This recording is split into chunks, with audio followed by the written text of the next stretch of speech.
Rebeca encontrou o amor. Isaque a amava profundamente. Ele a esperou, orou por ela e quando finalmente a viu, foi consolado de toda a sua solidão. Era o final feliz perfeito, certo? Mas aqui está o que ninguém te contou.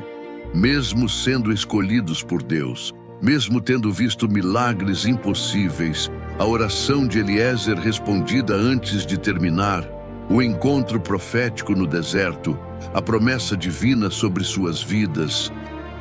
Mesmo com tudo isso, a provação estava apenas começando, porque Rebeca, a mulher escolhida para gerar nações, não conseguia engravidar. 20 anos. 20 anos de ventre vazio. 20 anos de sussurros nas tendas. Hoje você vai descobrir o que acontece quando promessas de Deus esbarram na realidade crua da vida. E por que a espera foi tão longa? Fique até o final, porque essa história vai confrontar tudo que você acha que sabe sobre fé. Porque promessas de Deus nunca são simples. Porque destinos nunca são retas fáceis. 20 anos se passaram. 20 anos longos, dolorosos, humilhantes. Rebeca não conseguia engravidar. Seu ventre, aquele ventre que deveria carregar nações, que deveria ser o portal para a promessa divina, estava vazio. Mês após mês, ano após ano, nada. Apenas a vergonha crescente, os sussurros, os olhares de pena. Em uma cultura onde o valor de uma mulher era medido pelos filhos que ela gerava, Rebeca estava falhando. E ela sabia. Sentia o peso da decepção, mesmo que Isaque nunca a culpasse, mesmo que ele a amasse, mesmo que ele orasse fervorosamente por ela. O tempo passou e com ele 20 longos anos de tristeza e vergonha. Imagine a dor disso. Você foi escolhida por Deus. Disseram que através de você viriam nações, que você seria mãe de multidões, que seu ventre carregaria a promessa divina. E então, nada. Anos e anos de nada. Todo mês era um lembrete cruel de fracasso, de ver outras mulheres com bebês nos braços enquanto os seus permaneciam vazios. As perguntas atormentavam Rebeca nas noites silenciosas. Por que eu? Se Deus me escolheu, por que está me castigando? Será que fiz algo errado? Será que não sou digna? Será que a promessa era mentira? Ela via o sofrimento de Isaque também. Ele orava, jejuava, implorava a Jeová. Você prometeu descendentes como as estrelas do céu. Como isso será possível se minha esposa é estéril? Mas os céus permaneciam silenciosos. 20 anos. Pense nisso. Não foi um ano ou dois de espera. Não foi uma provação curta. Foi uma angústia que se estendeu por 2 décadas. Rebeca tinha 18 anos quando chegou. Agora tinha quase 40. A juventude havia passado. As outras mulheres que se casaram depois dela já tinham filhos crescidos. E ela ainda esperava. Havia dias em que a dor era tão intensa que ela queria desistir. Dias em que olhava para o céu e gritava em silêncio. Por quê? Porque me trouxe até aqui só para me abandonar. Porque me deu esperança só para esmagá-la. Sem dizer nas conversações, fofocas, acusações que a entristeciam cada dia mais. Coitado do Isaque, vai morrer sem filhos, diziam. Enquanto outros, Isaque deveria tomar outra esposa para ele. Porém, apesar de todas as adversidades, ela não desistiu. Nem Isaque. Eles continuaram orando, continuaram confiando. Mesmo quando não fazia sentido, mesmo quando cada lógica humana dizia que era impossível, mesmo quando a vergonha pesava tanto que mal conseguiam erguer a cabeça. E isso é algo que precisamos entender sobre a fé verdadeira. Ela não é sobre certeza, não é sobre ver o caminho claramente. É sobre continuar caminhando mesmo na escuridão mais profunda. É sobre segurar as promessas de Deus mesmo quando seus braços estão cansados e seu coração está quebrado. Isaque nunca deixou de crer em um milagre, pois se lembrava que sua mãe teve ele em sua velhice, por meio de uma promessa de Deus. Então Isaque orou por sua esposa, e Deus ouviu sua oração, e Rebeca engravidou. Quando Rebeca percebeu que estava grávida, caiu de joelhos e chorou como não chorava há anos, 20 anos de dor sendo liberados de uma só vez. Isaque a encontrou tremendo no chão, mãos sobre o ventre soluçando. E quando ela sussurrou, "Estou grávida", ele também caiu. E ali, no chão de terra batida, 2 corações que esperaram tanto tempo, finalmente viram a promessa começar a tomar forma. As primeiras semanas foram puro êxtase. Rebeca acordava colocando as mãos na barriga ainda plana, sussurrando, "Você é real. Finalmente veio." Mas então, algo mudou. O movimento dentro dela não era normal.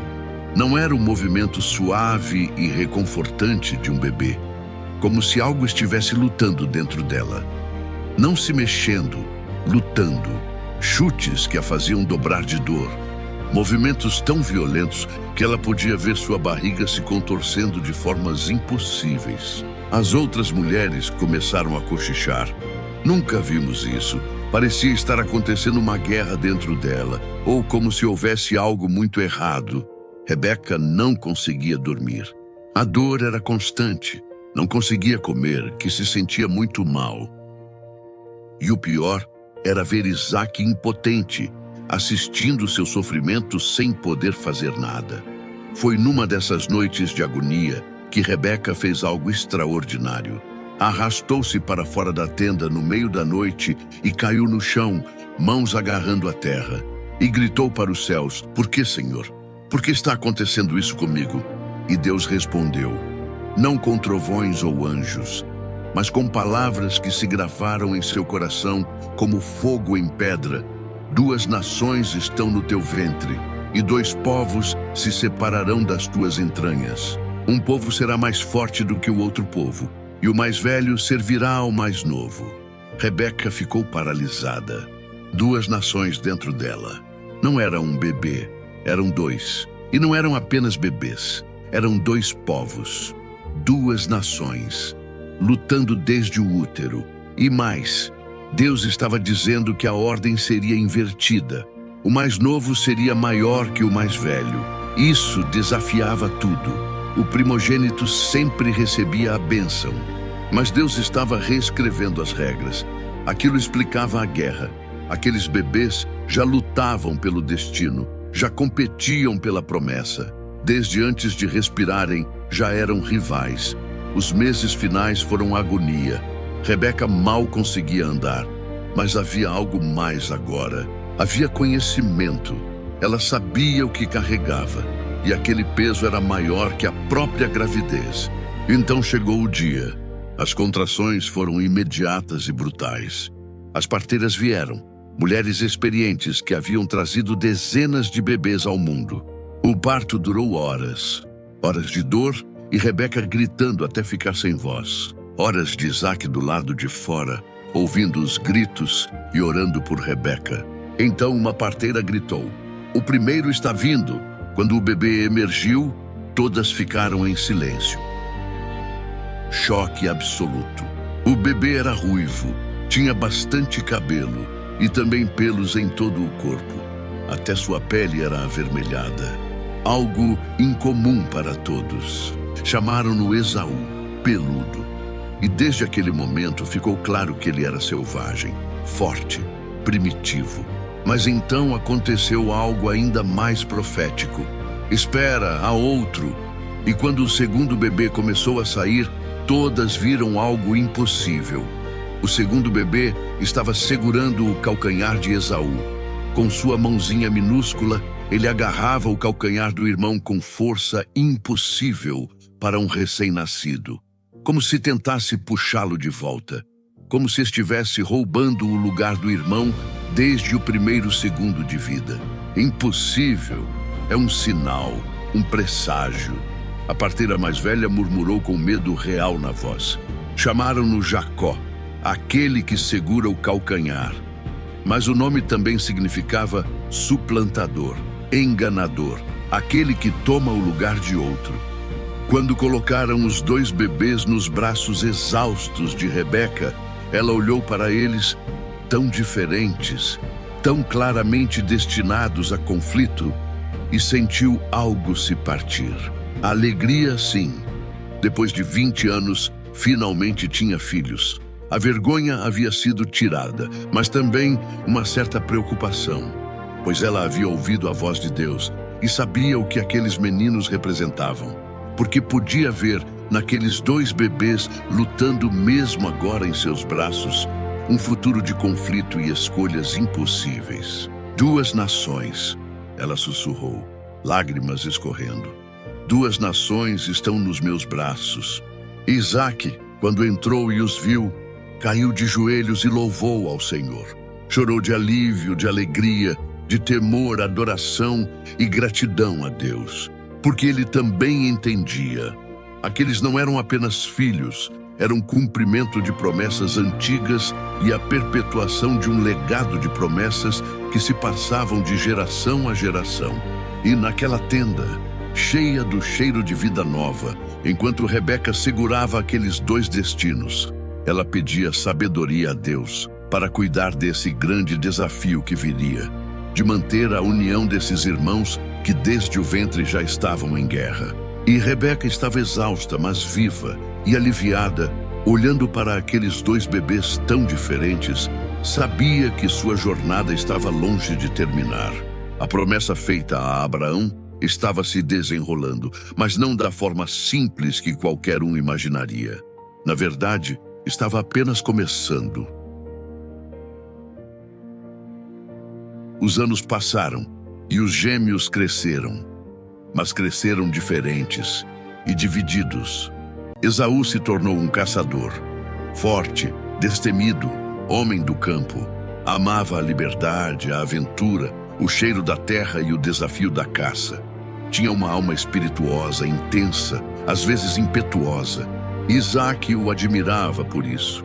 Via em Esaú um reflexo da virilidade e da força que tanto respeitava. Jacó, por outro lado, era o oposto. Quieto, caseiro, obediente. Gostava das tendas, da convivência familiar, da calma. Era simples, pacífico, e sua presença trazia paz à casa. Rebeca se apegou a ele desde cedo, não apenas por afeto de mãe, mas porque via em Jacó algo mais, algo espiritual. A Bíblia diz: Isaque amava Esaú, mas Rebeca amava Jacó. E isso moldou o destino da família. Rebeca nunca esqueceu o que Deus havia dito antes do nascimento deles. O mais velho servirá ao mais novo. E essa palavra queimava em seu coração. Ela observava Esaú e via nele um homem forte, mas de alma endurecida. Um homem que vivia pelos instintos, não pela fé. E ela não conseguia imaginar Esaú carregando a promessa de Deus, o legado de Abraão. Enquanto isso, Jacó crescia ouvindo da mãe que aquela bênção era dele. Não era riqueza o que ele desejava, era a herança espiritual. Ele queria levar o nome e o propósito do avô e do pai, a aliança com o Deus vivo. Um dia, Esaú voltou exausto da caça e, faminto, trocou seu direito de primogenitura por um simples prato de sopa. Jacó aproveitou o momento e Rebeca, em silêncio, viu tudo e guardou aquilo no coração. Mas o tempo passou e Esaú entristeceu os pais, casando-se com mulheres de outros povos, mulheres que adoravam deuses estranhos. A alma de Rebeca e de Isaque ficou amargurada. Eles viam a fé da família se diluindo, e Isaque, já velho e abatido, sentia o peso da decepção. Certo dia, sentindo que a morte se aproximava, Isaque chamou Esaú e disse: Meu filho, estou velho e não sei o dia da minha morte. Pegue seu arco e flecha, vá até o campo e cace um animal. Prepare uma comida saborosa como eu gosto, traga para mim, para que eu coma e minha alma te abençoe. Rebeca ouviu, E naquele instante, algo dentro dela decidiu agir. Ela acreditava que Deus determinaria o momento certo de transferir a bênção, mas esse momento nunca chegava. Então, ela resolveu fazê-lo acontecer. Chamou Jacó e contou o plano. Preparou a comida, vestiu-o com as roupas de Esaú, cobriu-lhe as mãos e o pescoço com peles de cabrito e o enviou até Isaque. O velho patriarca, cego e confuso, estava estranhando aquela voz. Mas o cheiro de caça, o cheiro do seu filho preferido, estava presente, impregnado naquelas roupas. Isaque fez perguntas, tocou, até que acreditou. Então transferiu a bênção que ele recebeu de seu pai Abraão para Jacó, pensando que fosse Esaú. Ali, a profecia se cumpriu, mas o preço foi alto. Quando Esaú descobriu, chorou de ódio e jurou matar o irmão.